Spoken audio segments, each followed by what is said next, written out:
call the July 30th, 2024 Blue Earth County Board of Commissioners meeting to order. The first item, those who are able, please join us with our pledge to the flag. I pledge allegiance to the flag of the United States of America and to the republic for which it stands, one nation, under God, indivisible, with liberty and justice for all. Item number 2 on our agenda is the agenda review. Mr. Meyer, please. Mr. Chair, there are no changes to the agenda today. Move to approve. We've got a motion and a second to approve the agenda. Any questions? Are we ready to vote? All those in favor say aye. Aye. Those opposed, no. The motion carried. The agenda is approved as printed. Item number 3, we have 3 ditch hearings today. Number 3 and number 4 are to do County Ditch 60. We will do 2 separate hearings, one an abandonment hearing and then a continuation hearing. So at this time, we will start the County Ditch 60 final hearing for proposed petition for partial abandonment. Item number 2 is the agenda review. That's on page 4 of our packet. Mr. Meyer, would you review the agenda? Well, Mr. Chair and Commissioners, there are no changes to the agenda today. I'll move the agenda. We have a motion and a second on the agenda. Is there discussion? Are we ready to vote? All those in favor say aye. Aye. Those opposed, no. The agenda is approved as printed.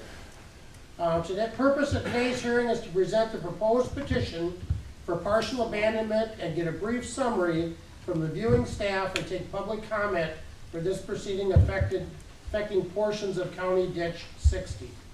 The order of business for this hearing is as follows. Staff will review the jurisdictional documents. We will hear from the appointed viewers, and then we will open up the hearing for public comments. Ryan Henniker was at the table. Blue Earth County Drainage staff will review the jurisdictional documents, please. Ryan, good morning. Good morning. Thank you, Mr. Chair. The landowner informational meeting was held on May 14th. Hearing notices were mailed to landowners on July 15th of 2024. Notice for this hearing today was also posted outside of this building. And notice of public hearing was also published in Mankato Free Press. My apologies on the date typo. The correction should be July 9th, 16th, and 23rd. I also have a quick memo. County Ditch 60 watershed has approximately 570 benefited acres and is located in Sterling Township. As part of the ongoing redetermination of benefits for County Ditch 60, it was discovered at an informational landowner meeting held on May 14th of 2024 that private tile had been installed, rerouting water from both private lands and a portion of the County Ditch 60 branch to public drainage system. On June 25th, 2024, at a public hearing, an appointed viewer recommended Mr. Greg Olson be given until July 1st, 2024 to have time to complete the petition process for partial abandonment. Based off of public testimony and the viewer's recommendation, the Drainage Authority decided the final hearing for County Ditch 60 redetermination of benefits be continued to a time and date certain of July 30th, 2024 at 9 a.m. A petition for partial abandonment was received from petitioners on June 27th, 2024. Action requested today of the Drainage Authority. We request the County Ditch 60 Drainage Authority approve of the draft findings and order granting the proposed petition for partial abandonment for portions of County Ditch 60 Branch 2. Okay, we've heard the jurisdictional documents. Now it would be appropriate for a motion to enter those into the record with the change or the addition of Free Press on July 9th, 16th, and 23rd. Move to approve. There's a motion. Is there a second? Second. Second. Discussion? Are we ready to vote? All those in favor say aye. Aye. Those opposed, no. Motion carried. Jurisdictional documents with the correction have been approved. I'll now ask the viewing staff to come up, identify themselves, and present their summary for this proceeding. On top, push buttons. Thank you, Mr. Chairman. My name is Ron Rehnquist. I'm one of the appointed viewers that did the redetermination of benefits for County Ditch number 60. Having reviewed the petition, it said it was to abandon a portion of branch 2. If that petition is granted, it will affect the benefits. I did a quick and dirty look at the hydraulics and the runoff characteristics, and although most of the time all of the water appears to go into a basin and then will go out away from ditch 60, during larger storms there's an opportunity for surface water to overflow still into ditch 60. So my recommendation, if the petition for abandonment is granted, is that those parcels not be completely removed, but they be reduced to only reflect the surface water that would come during those larger storm events. With that, I recommend that the east half and west half of the northwest quarter under disclaimer trust and also under Greg Olson be reduced to the D acre value at 10% only, because only during the 10-year storm and larger would it overflow that basin or potentially overflow that basin. If that is approved, the abandonment and the changes, it will make the total benefits $1,051,082.45. Okay, thank you for that report. Are there any clarifying questions from board members on the report? All right, then at this time, we'll open the public comment portion of the hearing. If you'd like to make a comment, please come to the podium, state your name and address for the record. Comments from the public are expected to be civil and respectful. Please note this meeting is being recorded and broadcasted live. There's a 5-minute time limit. The county administrator will give you a 1-minute warning and let you know when you've used your allotted time. In addition, the board may restrict or limit the time allotted to a person whose remarks are repetitive or not relevant to the matter under consideration by the board. And again, this is only to do with the abandonment portion. The next hearing will be the continuation. So I'll ask, is there anyone wishing to make comments at this time? I'll ask a second time, is there anyone wishing to make comments on the proposed petition for partial abandonment for portions of County Ditch 60? I ask for a third and final time, anyone wishing to make comments? Seeing and hearing no further comments, I will close the public comment portion of the hearing and ask if there are further questions or comments from the board. I have no questions, Mr. Chair. Nothing. And it would be appropriate for a motion and a second to accept the drafted findings and orders approving the petition for partial abandonment for County Ditch 60. I'll move approval. Second. Okay, we have a motion and a second. Is there discussion? Are we ready to vote? All those in favor say aye. Aye. Those opposed, no. The motion carried. The findings and orders is accepted as presented.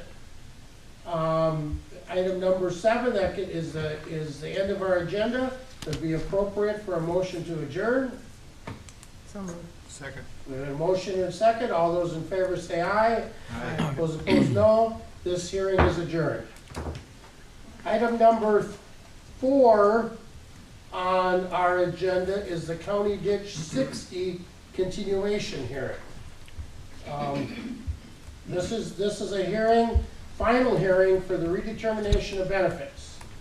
On page 13 of the board packet is the agenda. Mr. Meyer, would you review the agenda, please? Mr. Chair, there are no changes to this agenda today. I'll move the agenda. Second. Okay, a motion and a second.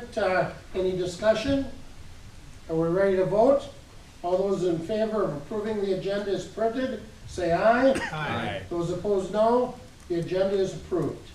This hearing is to present the viewer's report and to receive comments from all parties interested in County Ditch 60 redetermination of benefits proceeding. The order of business for this hearing is as follows. Staff will review jurisdictional documents.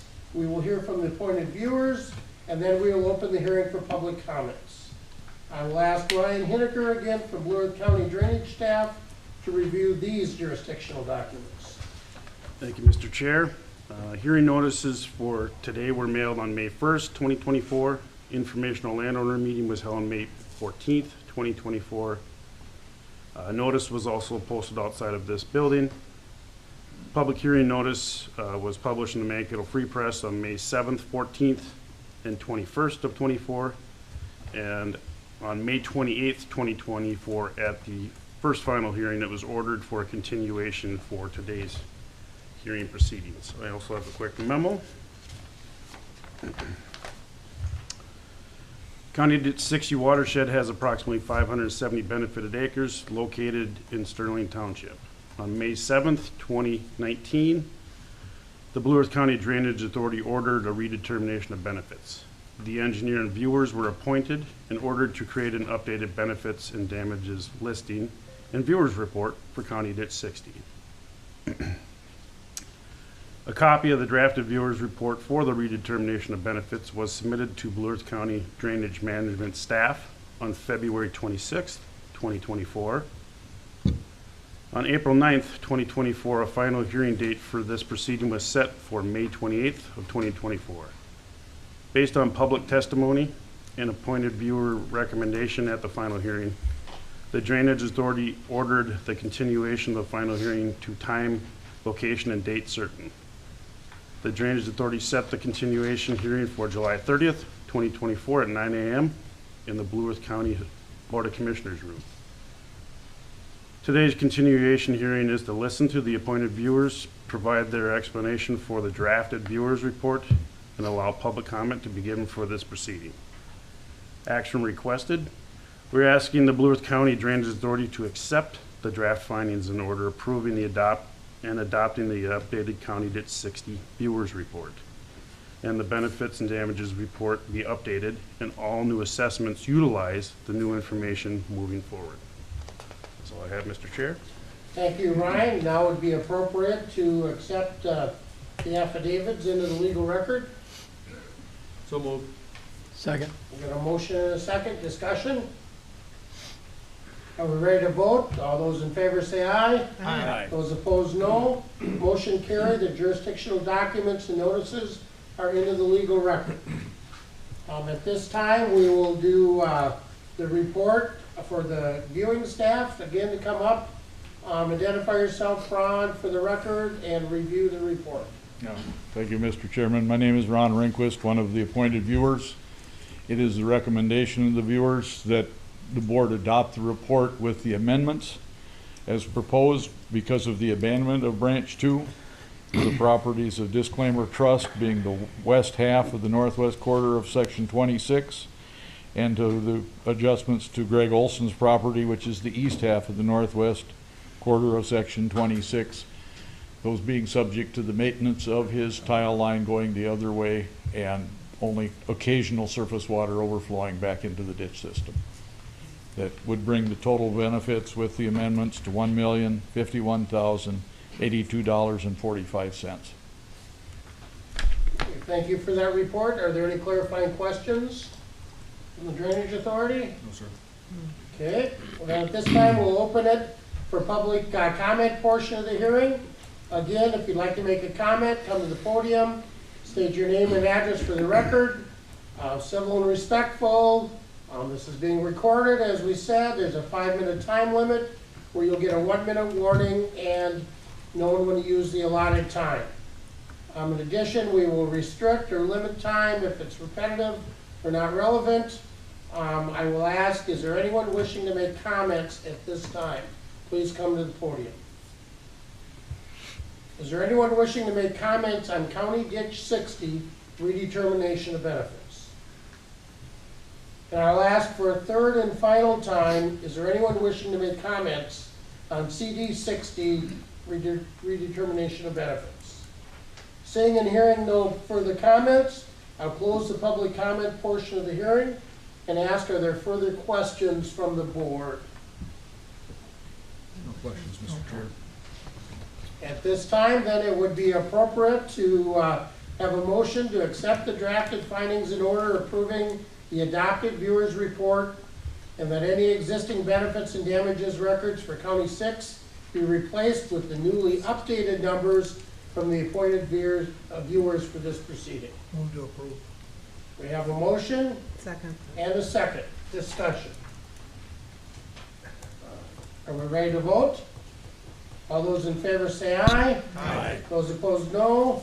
The motion is carried. We have accepted the findings in order approving and adopted the updated County Ditch 60 Viewers Report and the Benefits and Damages Report that is now updated. All new assessments utilizing the new information moving forward.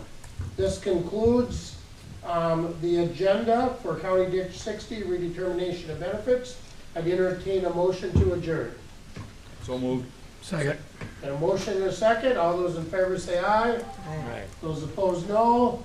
Meeting, hearing's adjourned. Number 5 on our agenda is the Judicial Ditch 15 final hearing. And we would start with the agenda, Mr. Meyer. Mr. Chair, there are no changes to the agenda today.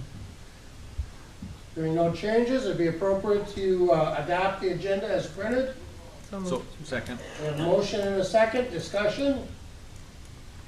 Are we ready to vote? All those in favor say aye. Aye. Those opposed, no. Motion carried. The agenda is approved as printed.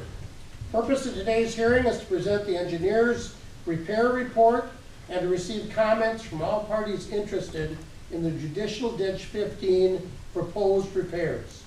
Order of business for this hearing is as follows. Staff will review the jurisdictional documents.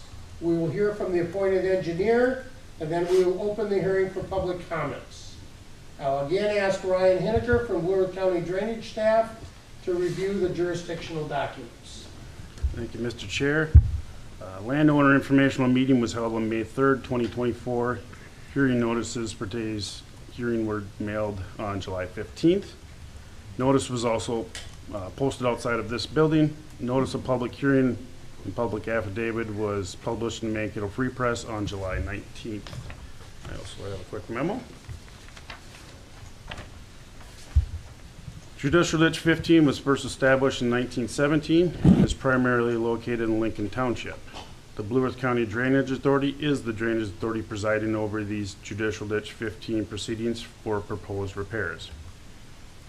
On May 1st, 2023, a petition for improvement was received. On June 6th, 2023, the Drainage Authority appointed engineer Charles J. Brando of ISG to prepare a preliminary survey report for the proposed improvements to portions of Judicial Ditch 15. On February 28th, 24, Mr. Brando submitted the preliminary survey report to the Property Environmental Resources Department. As a part of the preliminary survey report, repairs to portions of Judicial Ditch 15 drainage system were identified. A separate repair report was developed and submitted to Blue Earth County Drainage Management staff on May 29th, 2024. An informational landowner meeting was held on May 3rd, 2024, discussing both the proposed improvement and repair options of Judicial Ditch 15. On June 25th, 2024, the Drainage Authority set a hearing date for today's repair hearing. Action requested at today's meeting of the Blue Earth County Drainage Authority. We are requesting the approval of the provided drafted findings in order, approving the engineer's repair report, and ordering the repairs for portions of Judicial Ditch 15. So I have, Mr. Chair. Thank you. At this time, it would be appropriate to enter the jurisdictional documents into the legal record. Is there a motion to accept the affidavits? So moved. Second. Have a motion and a second. Discussion? Are we ready to vote? All those in favor say aye. Aye. Those opposed, no. Motion carried. Motion passed. Jurisdictional documents are now into the legal record. At this time, I'll ask the appointed engineer to come forward and introduce themselves for the record and review the repair report. Mr. Brando, please. All right, good morning. Chuck Brando with ISG. Josh James helped put the report together. He's on vacation, so I get to do the whole presentation this morning. So just going through, we're at a repair of a portion of JD 15. As Ryan stated, there was a petition for an improvement. There was a lot of this system that was looked at, televised, and a portion of it that wasn't improved is out of repair. So the report was put together, and it only looks at about 550 acres of JD 15. Again, as previously stated, this system was constructed in 1917. There was an improvement in 1997 that added an additional outlet, and there's currently a large improvement going on for a majority of the system. There's been repairs to this area consistently throughout its history. I've been out there multiple times in the last 24 years, found tiles that we didn't know of that were repaired. This area is very sandy. There's been a lot of subsidence, and there's a lot of areas that need repair. So when we look at the whole JD 15 watershed that's within this red line, we're only looking at the area shown in yellow and a few areas adjacent to that. So just zooming in, the proposed repair looks at a portion of the main line, branch 5, portion of branch 1 lateral C, and sublateral A, along with branch 3. And I'll just show, you can kind of see them on this map. Maybe the landowners have them, but the areas in green are what we're proposing as part of the repair. Portions of branch 1 were asked for by the petitioners of the improvement. So they wanted to petition for a repair. Since this was going on, we added that to it. So some of these were requested, some of these were found via televising. So this portion of the system was televised. This map everybody has. You can see the areas in yellow were televised, and the areas in orange are where there are problems. So most of this branch has some problems. I believe this is from what I can find, the third, or this will be the 4th repair to this branch. We found a tile back in 2001 that was completely filled with sand.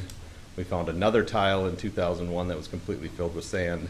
Portions of this were repaired back in 2003, and now it's filled with silt and sand again.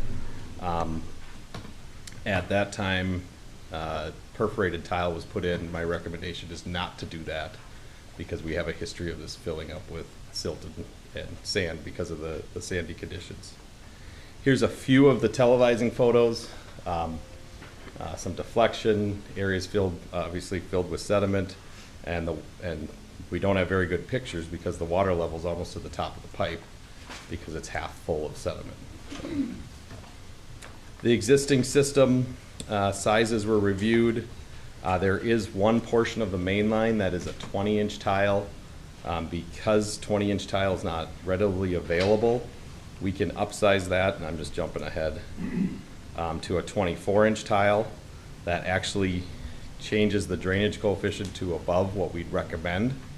So it does make sense that this area, at least the main line, will match the capacity of the improvement if the improvement is finalized. Because 20-inch tile is not available, the 24 gives us a little bit better capacity. The rest of the repair areas will be the same size, same slope as those tile sizes are available. And you can kind of see the comparison existing versus what we can construct to for capacities. Just back up, just to quickly go over this map again. The main line would be repaired from,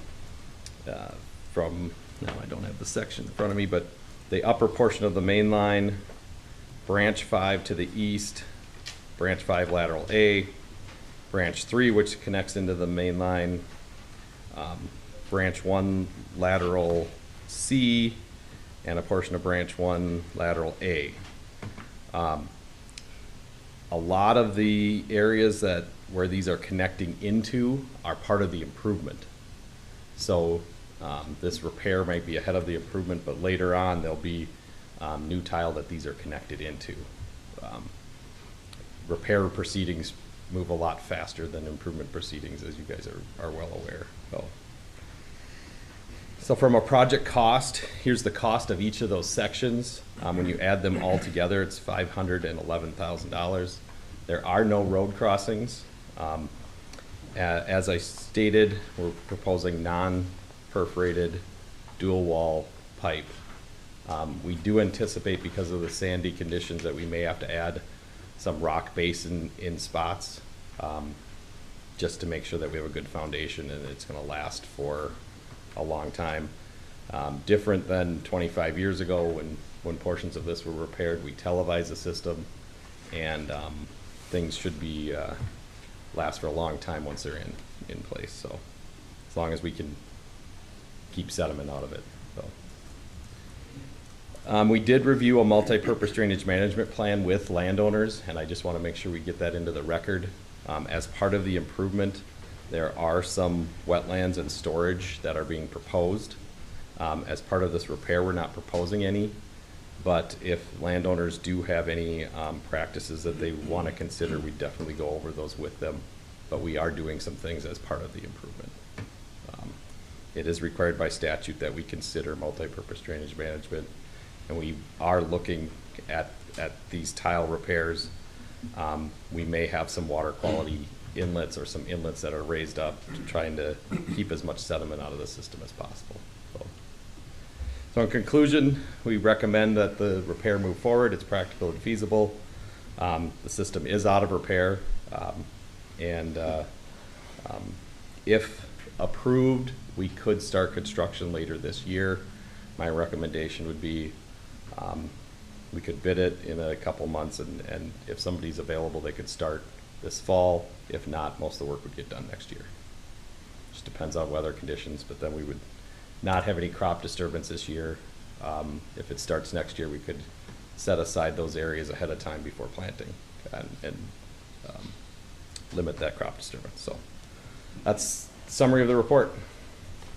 Any questions? You've heard that. Any clarifying questions on the report? I have one, Chuck.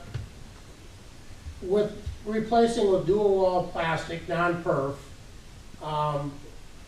and because of the type of soil it is, can we expect, or should we expect maybe a little less problems with dual wall plastic versus concrete laid end to end, or will that not make a difference? The type of pipe. Currently, our standard is to go to a watertight joint on the dual wall pipe, because we've seen issues with sediment getting in. It's going to be a lot better system than the segmented concrete. And we've put some of these in sandy areas and had success. I'll say the installation methods now compared to 25 years ago are a lot better.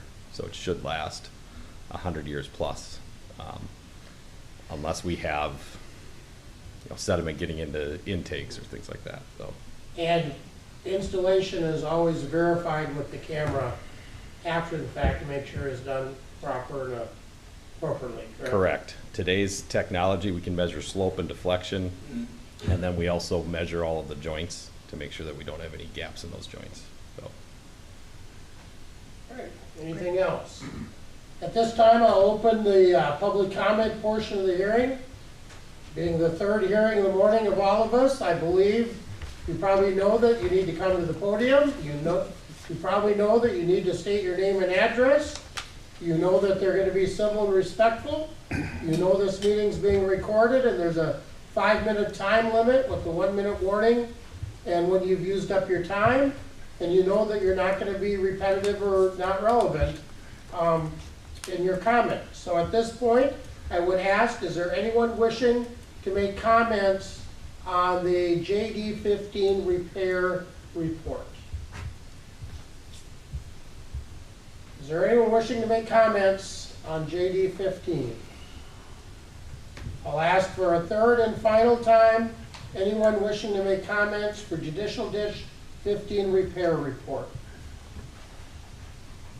Seeing and hearing no further comments, I will close the public comment portion of the hearing and bring it back to the Drainage Authority. Are there any further questions or comments from the board? I don't have any questions, Mr. Chair, but I would like to comment on all three of these public hearings and just refresh everybody's memory how important these informational and landowner meetings are. Appreciate everybody that did participate in them, and the staff, and Chuck and his staff taking extra time to go through all that stuff before it gets to this point. So very well done. Thank you. Hearing no other comments, would now be appropriate to get a motion and a second to accept the drafted findings in order, approving the engineer's repair report for JD 15. I'll move approval. I'll second it. We have a motion and a second, discussion. Are we ready to vote? All those in favor say aye. Aye. Those opposed, no. The motion carried. We have approved the draft findings in order, approving the engineer's repair report and ordering the repairs for portions of JD 15. This concludes today's hearing. Thank you. Next item on the agenda, item number 6, tab number 4, is planning and zoning. John, that was perfect timing. It was almost like you were outside the room. Good morning, John. Good morning, John. You're saying somebody text you? I have an inside source. Yeah. And everyone is welcome to stay for the rest of the meeting, but let's just take a TV time out here and let the room rearrange. TV time.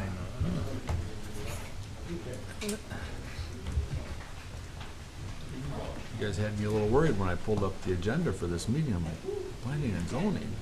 It wasn't a July Right, meeting. I yeah. didn't call him and tell him I wasn't coming because I wasn't in town. And then I got to looking at the review and it's like, oh, good. Okay. Not oh, good because of the mistake. Right. Oh, good, I didn't miss a meeting. Yeah, that's important. All right, I appreciate that flexibility. Please identify yourself for the record and begin. Thank you, Mr. Chair. John Considine, County Zoning Administrator. This morning we have a couple of business items that are being presented again due to a change in the legal description of the properties for recording of the resolution. The first item is PC 11-24. It's a review by Darren Kaisersat for approval of an interim, after-the-fact interim use permit to operate a motorcycle repair business as a level 2 home occupation. The applicant also intends to offer occasional meditation classes. The property is zoned agricultural and is in the east half of the southeast quarter of Section 9 Decoria Township. The site address is 18556 State Highway 22, Mankato, Minnesota. At the June Planning Commission meeting, staff presented the report. The applicants were present and available to answer any questions from the Planning Commission, and there was no comment from the public. Members of the Planning Commission had no questions, concerns, or comments. Following the discussion, the Planning Commission voted unanimously to forward a recommendation of approval to the County Board based on the findings and conditions recommended by staff. And the board action this morning is passage of a resolution based on the recommendation of the Planning Commission. Thank you, Mr. Chair. Okay, you've heard that report. Mr. Chair, I think this is a public hearing since we are redoing this, so we should call for public comment. So I would ask first from, before we open it up to the public comment portion, if there's any clarifying questions on the memo or the recommendation from the board. If not, I would open this up as a public hearing. We do have some new attendees that missed the drainage meeting, or the drainage hearing, so I'll just remind everyone in the room that during the public comment portion of the hearing, that you need to come to the podium, state your name and address for the record. Comments are expected to be civil and respectful. This meeting is being recorded, and there's a 5-minute time limit. The county administrator will give a 1-minute warning and let you know when you've used the allotted time. In addition, the board may restrict or limit the time allotted to a person whose remarks are repetitive or not relevant to the matter under consideration. At this time, is there anyone willing or wishing to come to the podium to make comments on this resolution? I'll ask again, is there anyone willing and wishing to make comments on PC 11-24? And I'll ask a third and a final time, is there anyone willing to make comments, wishing to make comments on PC 24? Seeing and hearing none, I will close the public comment portion and bring it back to the board for their action. Move to approve. Second. We have a motion and a second to approve. Discussion. Are we ready to vote? All those in favor say aye. Aye. Those opposed, no. Motion carried. The resolution is approved. The next one, please, John. PC 14-24 is a request for review and approval by Kelsey and Jason Anderson for an interim use permit to operate an event center. Property is zoned conservation and includes lots 29 through 32 of the Culver Farrington subdivision located in Section 3, Lyra Township. At the June Planning Commission meeting, staff presented the report. The applicants were present and available to answer any questions from the Planning Commission. There was no comment from the public. Members of the Planning Commission had no questions, concerns, or comments, and following the discussion, the Planning Commission voted unanimously to forward a recommendation of approval to the County Board based on the findings and conditions recommended by staff.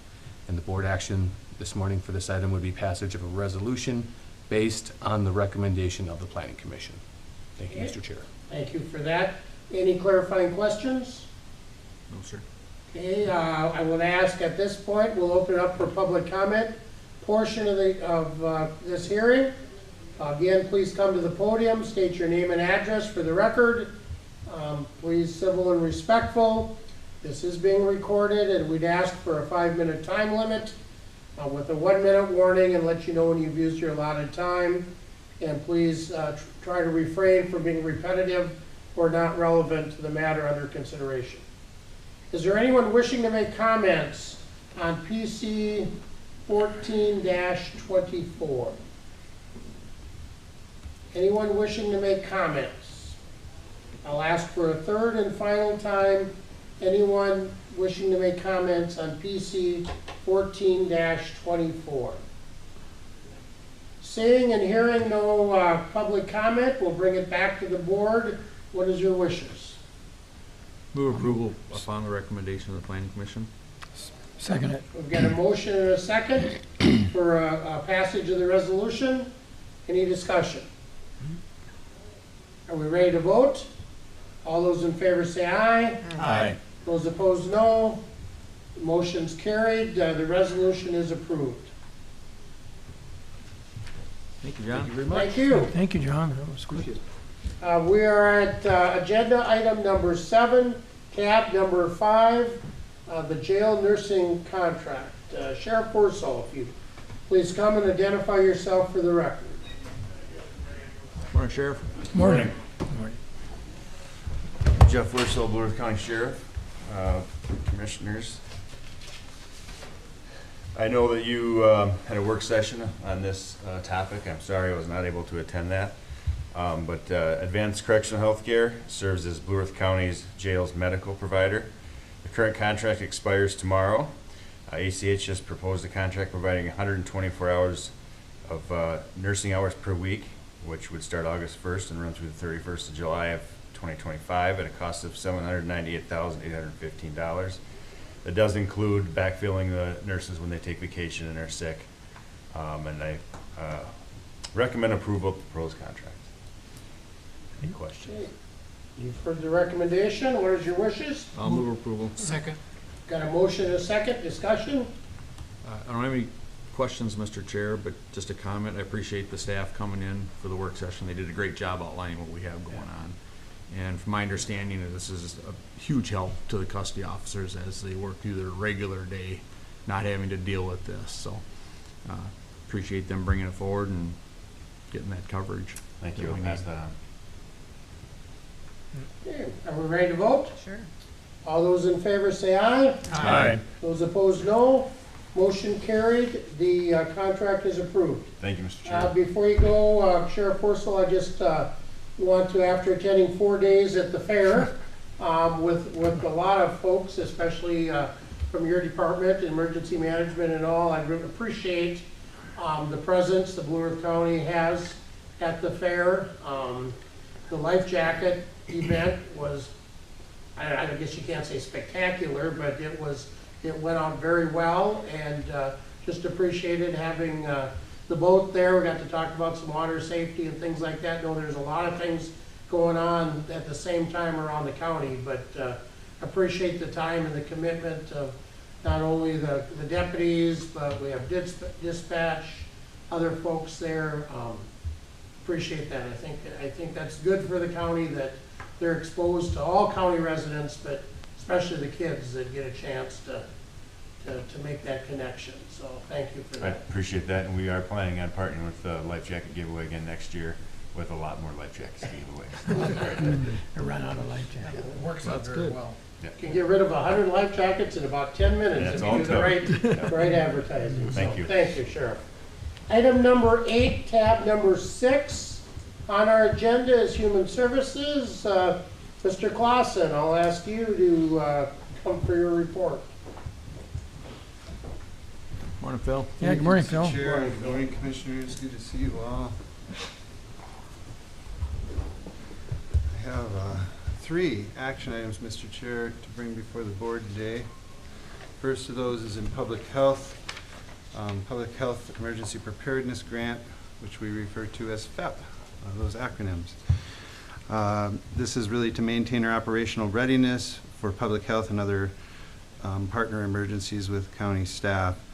The grant is $52,519, which is a 9% increase from last year's funding. And the term is July 1st of 24 through June 30th of 25. The next one is under supportive housing. Being not exactly the same, should we do these individually, or can we do them all together? You can do them all together. Can we do them all together? Yep, it's fine. Okay. Thank you, Mr. Chair. Supportive Housing, Hearth Connections is one of our key partners in our housing arena. This is the comprehensive housing contract. It covers rental assistance, homeless management information system, support systems through HUD, and COC stands for Continuum of Care, how we do intake for permanent supportive housing grant. The period is June through May and replaces our MOU from last round. We had an estimated amount in 2023 of $138,000, and that turned out that there were more funds available. So you see in the next section that we ended up having $177,000 worth of resource. That's now been ticketed back to $166,12. So that's the amount that I'm bringing to the board for this contract. And that all goes up and down due to utilization. And so Hearth and our staff have been in touch, and this is our agreement that we propose to the board. Again, term June 1st of 24 through May 31st of 25. And then finally, there is an appointment for our Social Service Task Force. Tyler Reichel, resident of District 3, is willing to serve in that capacity, so we appreciate that willingness, and those are the action items I have for today. Okay, you've heard the recommendation on those 3 items. It would be appropriate for a motion to approve all 3. Move to approve. Second. And a motion and a second. Discussion? Are we ready to vote? All those in favor say aye. Aye. Those opposed, no. Motion carried. All 3 items have been approved. Thank you, Mr. Informational Chair. stuff, please. Yes, 2 topics for the board's attention today. The first being detox. You'll see the graphic for 2023 year end and the amount of $605,000, almost $606,000 for detox, and then a breakdown. We do try to collect any fees from clients directly or third-party payers. So there is some effort in that to the tune of $138,000 to break that down. The next graph shows trending, and you'll see those 4 years, 2017 through 20, where we had a low and flat amount. That was when we put in YOP in place, the Yellow Line Project, which we're going to talk about next. And then COVID hit, and you'll see it spike. Very pleased to see that number coming back down, at least on trending for 24. We hope that will be the result. Mixed in there is some issues with how we do commitments and holding people who are on chemical health commitments in detox, which is kind of a hot topic right now in our community and other communities as well. I won't go through all the talking points, just the holds are talked about there, and you'll see that we also have holds that come in from other counties other than our own. Detox is one of those odd ducks where it's where you're picked up, not where your county of origin is or where you're from. So we have some imports in that regard. We have 4 detox providers. The range of per diems is from $450 to $1,000 now, and so that gets spendy, especially at that higher end. And then you'll see reasons why people are held, hospital emergencies, prior to being held at jail, and then the holds that I discussed earlier. There were 514 people served in 23, 563 in 22. So we trended back a little bit in that regard. Just so the board's aware, we do give a rack card to everyone that goes to detox as part of their billing. And that just talks about Yellow Line Project and that we have help available. So that's a voluntary reach out. And then for people that have been in detox more than 2 stays or 2 or more stays, we actually have our community-based coordinators reach out and contact that person. So a warm contact for people that seem to be struggling at a higher clip. And then once people are admitted to Brown County, we do offer the comprehensive assessments as well. So detox and mental health are the focus of our Yellow Line Project, which I know the board is familiar with. The first slide talks about timely engagement, connectivity to the community, and reducing really the revolving door with law enforcement. So stop the high flyers who take up a lot of time, and I think they're also in a very vulnerable spot that need help. It also helps with our community network, which is item 4, that we all work together in a more collaborative fashion. The next slide is the pathways of how we intervene, street level, alternate placement at pre-booking, so right at the jail before they're booked, short-term 1 to 3 day stays if they're mandatory holds, and then this is a new areas that we're working together with the jail on community reentry as well as a pathway, so on the back end. The slide with the information on it, I think we've covered most of it. The second bullet is the MMB study, which showed in that sample size an 18% greater reduction in the risk of recidivism for people that were studied against a select control group. We do have reach outs to Fillmore County, West Virginia reached out to us, and we do have the Corrections Conference coming to town in October, and we are invited to present at that as well. The outreach team is really an important component. They meet monthly, and this is where we can identify those cases that are kind of slipping through the cracks or spinning. We know of people in the community, we're small enough that we know somebody's struggling, and it's hard to sometimes get the support around that person. And so this is a multidisciplinary place that we can talk about those cases, and 10 of those cases were identified, reviewed, and planned for in 23. So it's not a huge number, but it is our you know, kind of 80%, 10% of the people that take up 80% of our time, that intervention. Yellow Line Project continues to evolve. Actually, that's very true. It's not been a stable thing, and we're trying to keep adjusting to the needs of the community. And you know, everything's changed it over time, from COVID to George Floyd to where we sit now. And I think that's really good that we're nimble and mobile, providing the right service at the right time. Some data just on individuals served. 1,200 people were offered a screening. surprisingly to me, as a psychologist, is, I thought it was more at the bottom line when you engage and do a full treatment plan, that would be the bread and butter. Well, it turns out that the findings were that if we offer and engage somebody, that the impact of that is one of the more strong findings of all. And if we think of that personally, when somebody says, do you need help? I think a lot of us, myself included, say, no, I'll do it myself. And that's what happens. And there's nothing wrong with that. People say, I'll go get my own help. And, but we rattle the cage, we say we're here available, and that does change a person's perspective, that they're not fully alone, or they can't just skate by or come back next weekend. And so I think that net effect is really important.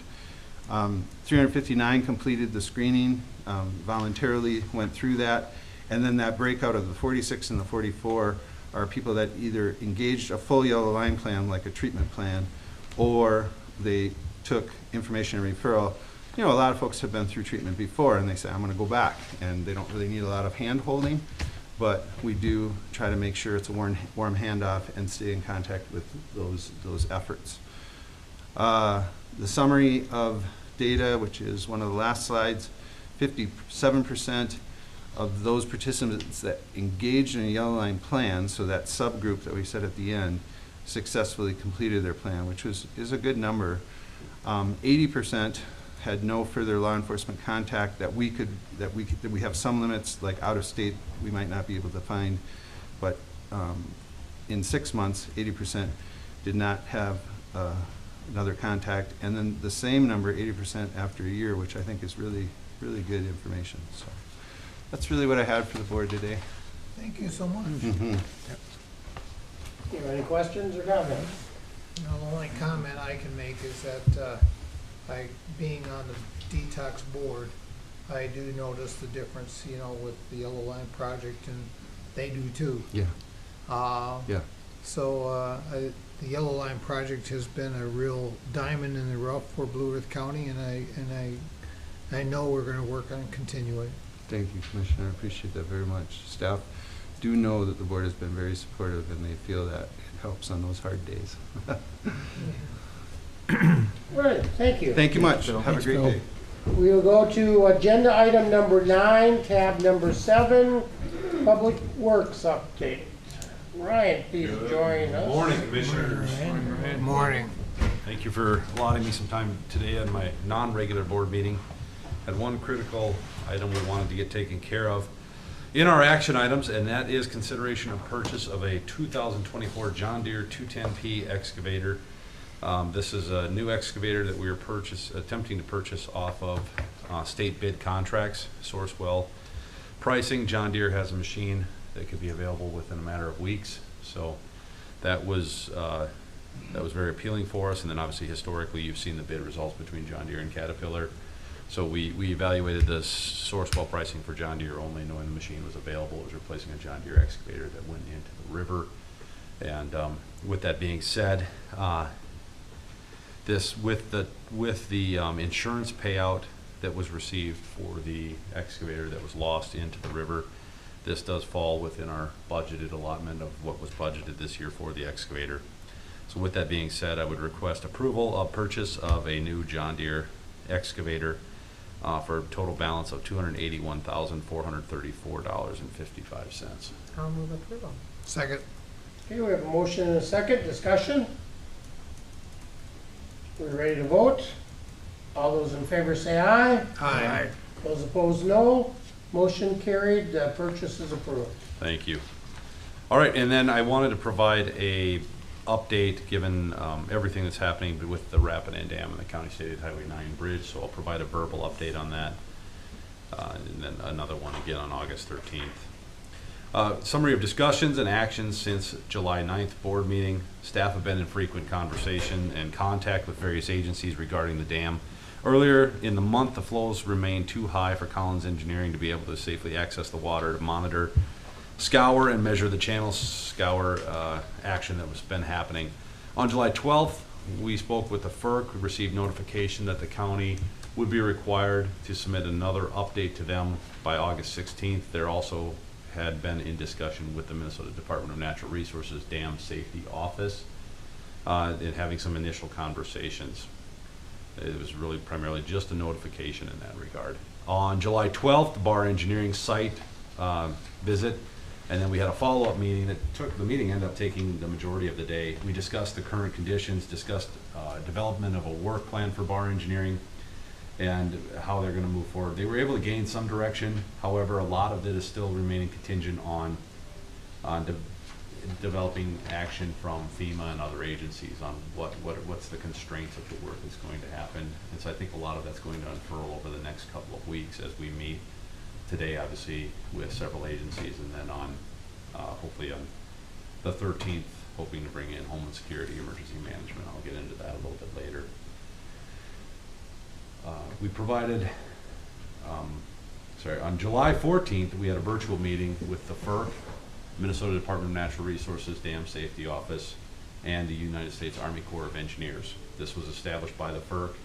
I provided an update on the dam and the status and everything that's been going on between the dam and the bridge. We discussed the county's options and each of those federal agencies' roles in each of those options. So really the options that were discussed during that meeting were A, repair the west embankment and return flow over the dam. That would result in a possibility of this type of event reoccurring and could lead to significant repairs needed at the dam that we obviously had known were necessary from our 2021 feasibility report. Option B, replace the dam with a new dam to be owned and operated, that could be owned and operated either by the county or by a private entity.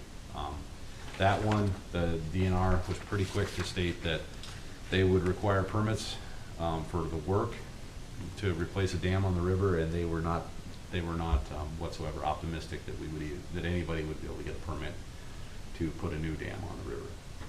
So I think that's a very long shot if that were to be a consideration of building a new dam on the river. The DNR is going to probably be opposed to that for the most part and be very challenging to get a permit.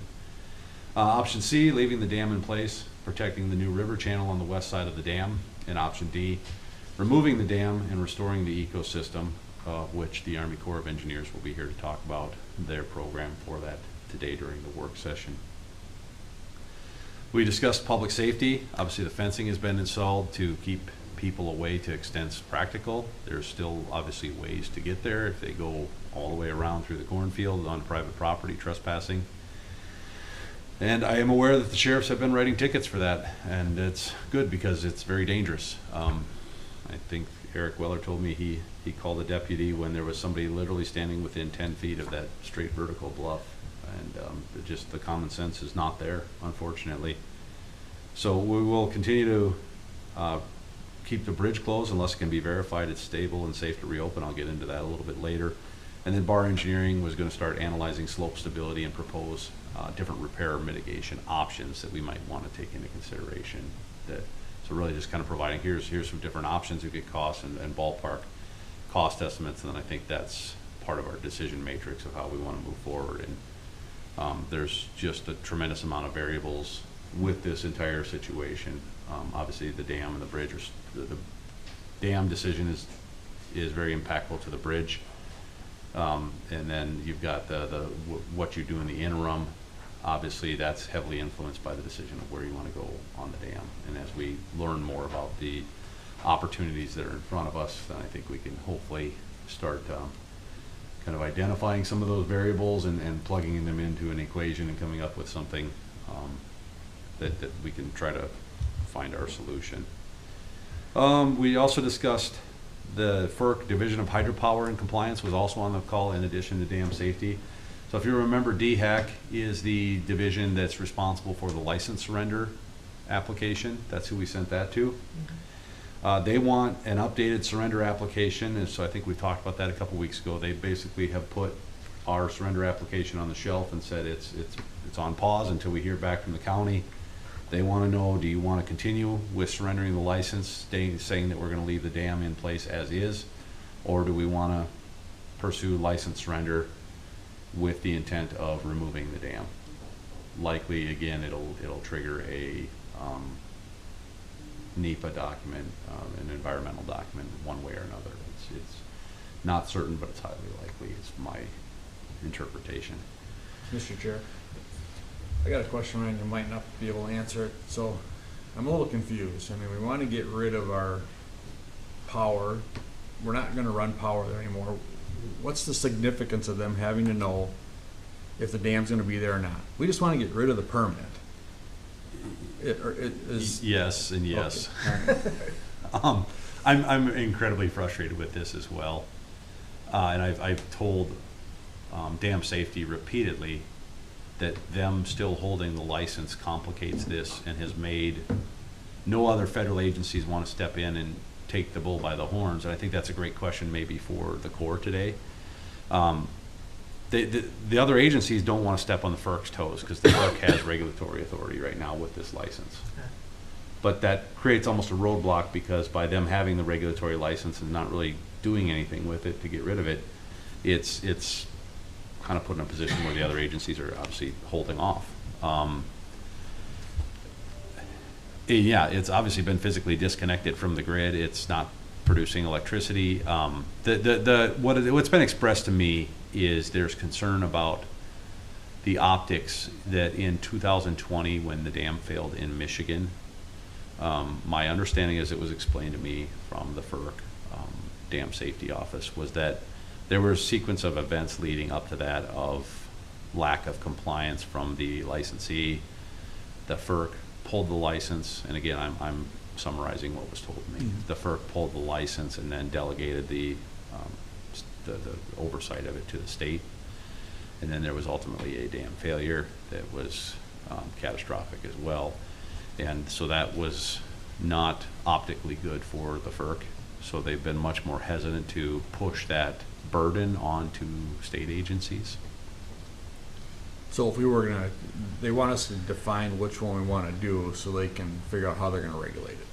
If we're gonna take it out, they don't have to regulate it. But if we're not gonna take it out, then they're gonna stay involved, I would imagine, as far as making sure it's safe, even though they're not gonna have a permit on it. I can't. They're getting into the weeds here, I understand. Yeah, I but can't just- fully answer that with certainty because it hasn't been, Okay. that hasn't been fully vetted or they haven't answered that question. But you're definitely on the right track and the same questions that we're asking. But it is indeed that is one, and maybe I'll go to my next point. Ryan, maybe I could jump jump in in, just please. as I'm sort of guessing here a little bit myself, so I'll take it for what it's worth. But the sense I have is that the FERC doesn't want to give to the DNR a dam that's in a condition that hasn't been addressed prior to the transfer. So the FERC doesn't want to release to the DNR basically when the dam has this breach or whatever that has happened. So they want to kind of get the dam back to a different position or removed, whichever the case may be, before they release their oversight.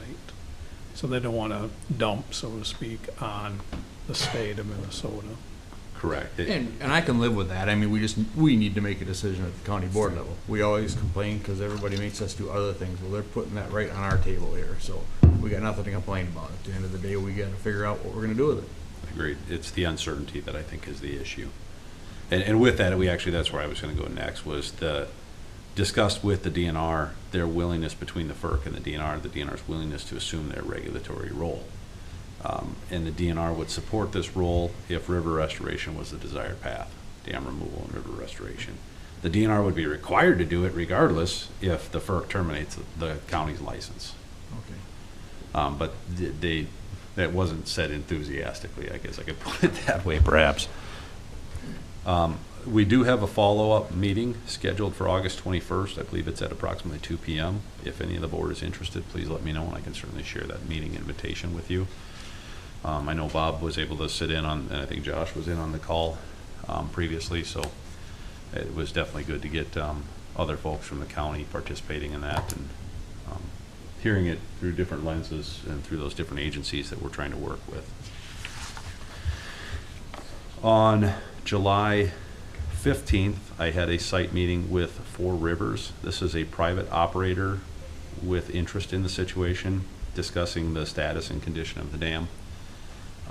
Really kind of on an information finding, but the gentleman was in the area and had some expertise in dams and wanted to offer us some support, and I think they had some just business questions about the dam in general. On July 18th, weekly call with Bar Engineering. Bar will be revisiting their 2021 study with some sort of update. Likely it could just be as simple as a memorandum. We also talked about the river channel study, but I think that's one of the things we're definitely going to have to identify and get going on soon, is to what level of detail do we want Bar, well, one, do we want Bar to revisit that 2021 study on the removal and river restoration? Because obviously several of the factors have changed dramatically. The sediment volume is gone, so you've got that. That was a major portion of the total project cost, sediment management. You have obviously now the West Bank to deal with in some form of restoration there. But my question to the board is, before I give Bar that direction, is an update of the 2021 removal study something that the board would support moving forward with, and having Bar provide us with some sort of updated, whether it's a memorandum, a couple-page memorandum updating the study with maybe more of a generic cost estimate as a first step, and then we could go into a detailed feasibility report if need be. I can certainly explore that opportunity with Bar Engineering. I think we have to keep looking at it. We need all the information we can get at this point. But I also think we have to understand that what we decide or what we have to do with the bridge has an impact on that as well. And so I was, just to keep the lines a little cleaner, I was going to go through the dam stuff, and then I'll definitely get into the but I bridge mean, it's stuff. a chicken You're and right. egg. You're absolutely right. Yeah, it is. And yeah, the decisions on the dam are going to be highly impactful to the decisions on the bridge, and somewhat vice versa. So you're absolutely right there, Commissioner. Okay, I will, when we have our call this Thursday, we'll discuss kind of how that process would unfurl, and I can share more information with you. It's just such an insurmountable task right now that I think they're kind of going, which direction do we start in? They've certainly got the resources and the knowledge. It's just we need to provide them with some more clarity, and until we get that from some of our federal agencies, I didn't want to send them down a fool's path and waste resources. On July 19th, we had an on-site meeting with Homeland Security Emergency Management and Eric Weller from Blue Earth County Emergency Manager. Preliminarily, it appears that FEMA will pay for the cost to restore to pre-existing conditions plus the cost of what was lost. So the $1.675 million grant from 2019 will roll into a new grant minus what we spent on engineering expenses, so our cost for Bar in those feasibility reports could be extracted from that amount, and then the remainder of that would be returned to HSEM, and then all of that would have to roll into a new grant that we'll have to apply for.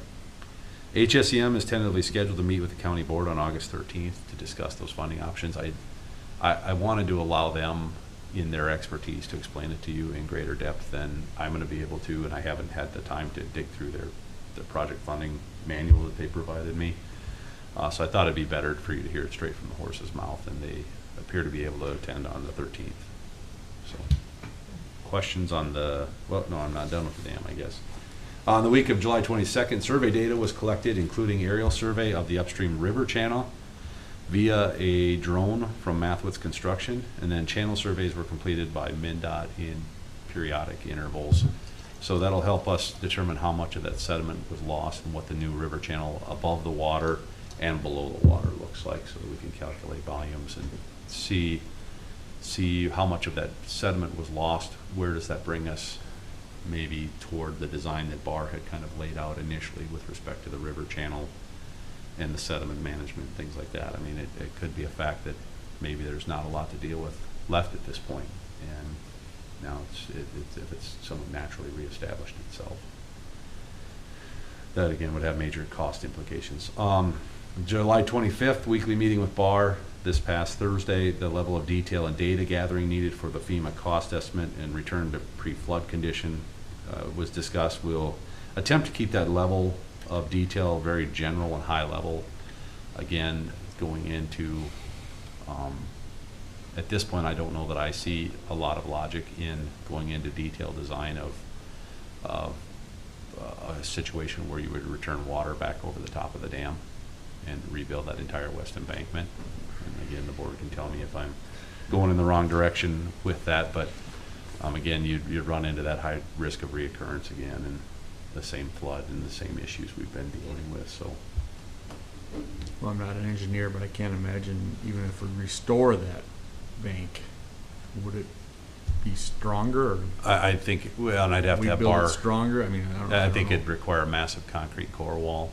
Yeah, That's what you have to do is very concrete. expensive. I would assume so. I mean, I'm not a dam engineer, depending who you ask, I guess. But whether there's an M or an N in there. But anyway, no, not far out of my expertise, but that, I think amongst our consensus of our, road and bridge engineering staff here that have experience with the dam, I can't imagine an earthen embankment being adequate to Right. hold. I think you'd have to have some kind of concrete core structure. Can you tell me how much land, maybe square yards of embankment were lost? I don't have that number right Do now, we have an Commissioner. acreage amount? I could get it. I could get the acreage, yes, or an approximation, but I don't have it I off the mean, top of my and- head. Obviously, it was the majority of the Karuska parcel, Right, the and roadway then- there. and then a the portion county of the park. Yep. And We will have that information as the drone footage We, and we survey talk data. a lot about this, the silt and sediment that was built up behind the dam and how much of that went down the river. A lot of talk isn't about how much Well, land was lost. I mean, there's Yeah. probably as much land. but it's that it's visible. I'm gonna maybe say, and I know Commissioner Papp and I have talked about this quite a bit. The Blue Earth and Le Sueur rivers are two of the most erosive rivers in the state of Minnesota. Absolutely. And you see a tremendous amount of this happening all over the rivers, but it's just not visible to the public. It's not as highly publicized as this. I know Commissioner Papp had an example of this happening along the river along one of his. Yeah, I guess that my comment would be, I mean, I've lost that much on the Blue Earth River, but it's just been over a course of years. Sure. I mean, we have a very erosive river in conditions to where this is not the only bluff. And I would say we also, not only the sediment that we lost at the dam site, yes, some sediment behind the dam that was there, but I think we also had a lot of sediment moved down the river that came, whether it was through the Watuan, everything else. We forget there's a lot, that's a big watershed up there, and there's a lot of bluffs Washing away. upstream that the same amount of water went through at that point, so. We've had several, obviously homes in the past where all of a sudden the house is hanging over the river and they had 100 feet of backyard. So this is sadly more common than you may think with these two rivers, for sure. Yep. Thank Kind of you. why we have a bluff and a shoreline ordinances. Yes. All right, we need to stay on time Okay. for everything else. Next point. Yep, so I'll jump onto the bridge, I'll try to get through that quickly. Summary of discussions and actions, again, a frequent contact with agencies. Earlier in the month, flows were too high to get data. July 10th, conversations with MnDOT State Aid Bridge Office on scour monitoring as well as frequency of repairing the bridge piers. Both MnDOT and the county agreed to have Stonebrook Engineering analyze the bridge pier repair feasibility, so the bridge stability and the feasibility to repair the piers. Stonebrook, Ron Benson with Stonebrook Engineering on July 15th, I spoke with him, and we determined what data was needed for his full analysis of the bridge repair feasibility as well as coordination with BAR on the channel flow dynamics. On July 11th, we spoke with MnDOT to discuss the disaster committee review is needed, bridge replacement and repair funding eligibility, and environmental clearances that may be needed. On July 16th, we submitted a Federal Highway Administration site visit request form which documented the damages and estimated repair costs. We estimated approximately $18.7 million for bridge replacement based on conversations with Ron Benson at Stonebrook Engineering. Ron's estimate thought was that the initial letter that was provided, if you remember, the 2021 report had an estimate of $8.7 million from Erickson Engineering. Ron's thought that that was light, to say the least, and then the fact that you're going to have a much more robust substructure, so you're going to have a much more robust foundation and piers now if you were to pursue and build it in the conditions that we have. So he provided me with a estimate of about 15 million for the bridge, and then we added on percentages for front-end costs associated with that. July 17th, I spoke with Christine Elwood, who's the Deputy Commissioner of Transportation for State Aid. She is going to be presenting information today during the work session on bridge replacement funding alternatives.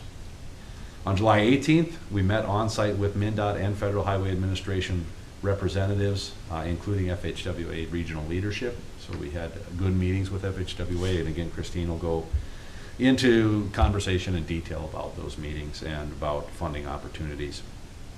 On July 19th, I received an email from Ron Benson at Stonebrook, effectively stating that bridge pier repairs are not feasible or cost-effective, given the current river channel scour and any potential continuation of the scour. So that to build a robust enough foundation and pier, you pinch the channel dramatically, which changes the channel flow dynamics and makes it faster and more erosive.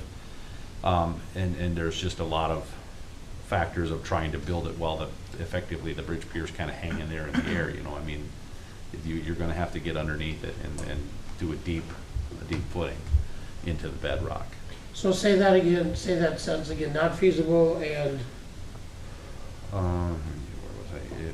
Not feasible or cost effective given the river channel scour and the potential for additional. so then am I correct then that fixing the current bridge is really off the table? Correct. Okay. Yes. Yep, I think that it was determined that the methods that could be employed to fix the current bridge really exceed what would be reasonable to put into a 40-year-old bridge. And the assurance, you know, there's simpler, more cost-effective fixes that could be taken, but that wouldn't get you down and below the bedrock where the piling are sitting and bearing on. And until you do that, you're not protected from scour. We also discussed, could we open the bridge in the interim? It's not, his determination is that it's not stable enough with the current condition to open it to traffic, and it's not safe.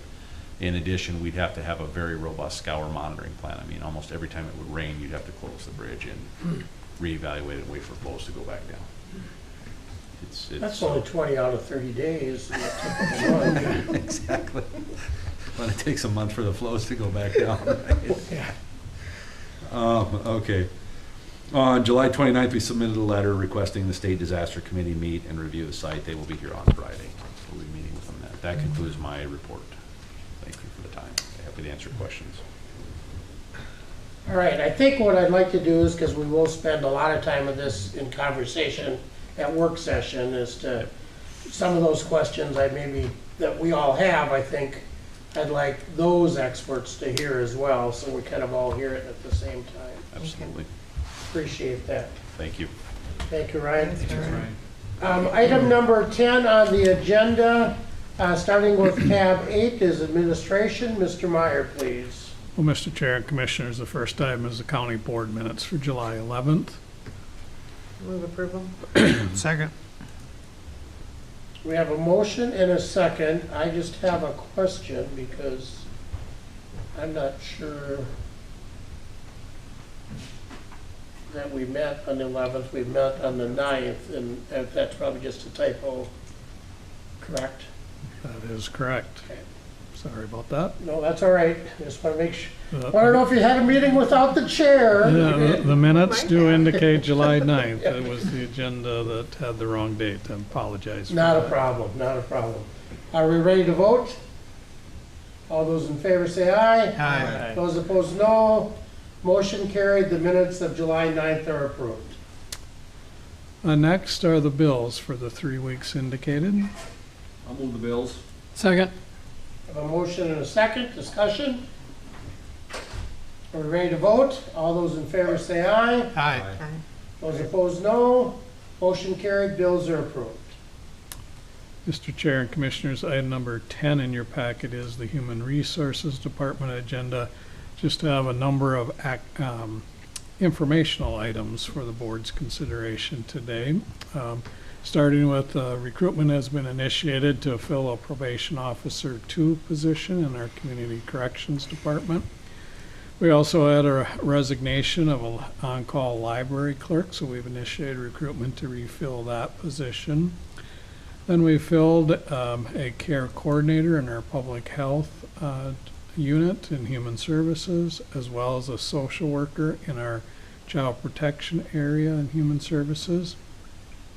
Then we had a promotion of a maintenance technician 3 to a road supervisor over the maintenance area in our public works department. So we've initiated recruitment to refill that maintenance technician 3.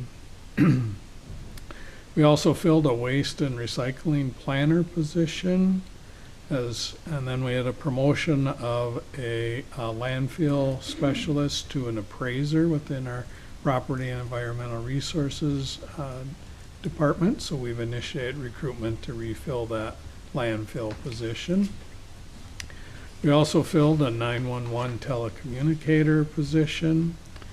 And we did have a resignation of a correctional officer, as well as a promotion of a correctional officer to a probation officer. So we initiated recruitment to fill 2 correctional officers in the jail. And lastly, we filled an assistant county attorney criminal prosecution position in the county attorney's office. So I'd be happy to answer any questions that the board might have on any of those items. Any questions? Okay, thank you. All right, item number 11 in your packet is some information about All Seasons Arena. We'll be looking for 2 actions from the board here today. One, starting at the top, a change to the change order policy.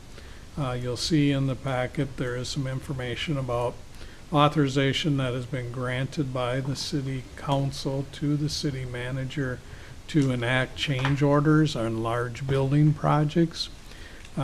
Because All Seasons Arena is going through a large construction project, and the city is kind of the operational manager of the All Seasons Arena, we thought it'd be appropriate to have this change order process applied to the All Seasons Arena, and it will reduce the amount of activity coming the way to the county board. And so a resolution would authorize All Seasons Arena change order policy modification as you see within the packet.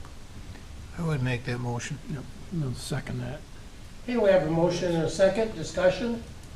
Should be, it's gotta be. Okay, we're ready to vote. All those in favor say aye. Aye. Those opposed, no. Motion carried. The resolution authorizing All Seasons change order policy modifications is approved. Well, the next action we'd be looking for is just action on some change orders that have already come forward. There are 6 change orders totaling $43,710.94. Since those change orders happen before all of the partner agencies are acting on the policy change, asking the board here today to approve those change orders per the current policy. Second. Have a motion and a second. Discussion? Ready to vote? All those in favor say aye. Aye. Those opposed, no. Motion carried. Those change orders are approved. Mr. Chair and Commissioners, item number 12 in your packet then is a memo regarding approval of a tobacco license to Minnesota Stores LLC, doing business as Snack Attack. The Maple Mart in Mapleton has recently been sold, and this new entity has purchased the building and is requesting a tobacco license. So the license, if approved, would be effective July 31st through December 31st of this year. So moved. Second. We have a motion and a second. Discussion?